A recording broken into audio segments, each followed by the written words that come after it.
Suasana malam tahun baru Islam 1 Muharram 1447 Hijriah di Desa Menasah Krung, Kecamatan Ingin Jaya, Aceh Besar, terasa hikmat dan semarak.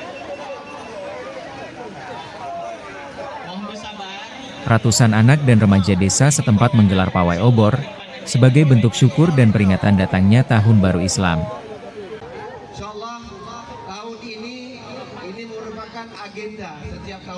Mereka berkumpul di musala desa, lalu berjalan kaki mengelilingi kampung dengan membawa obor, sambil melantunkan salawat kepada Nabi Muhammad SAW.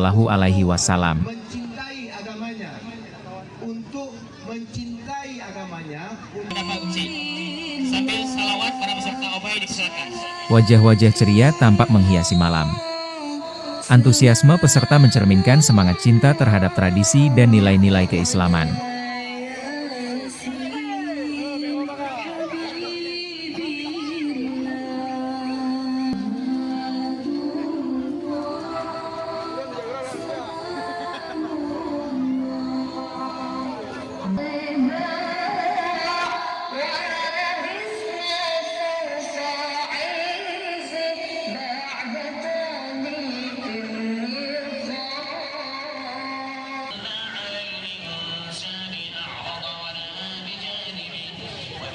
Tak hanya pawai obor, warga juga menggelar doa bersama dan kenduri di musala desa. Suasana penuh kebersamaan dan kehikmatan menandai harapan akan tahun yang lebih baik, penuh berkah dan kedamaian.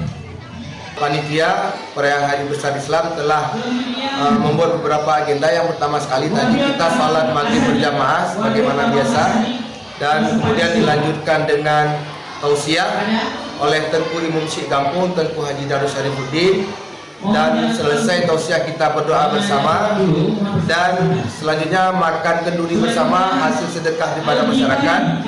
Selesai makan bersama dan kita lanjutkan dengan sholat isya berjamaah kembali, dan baru puncak acaranya yaitu pawai obor, pesertanya dari anak-anak. Dari Aceh Besar, peringatan Tahun Baru Islam tak sekadar seremoni, tapi juga jadi momentum menanamkan nilai spiritual pada generasi penerus.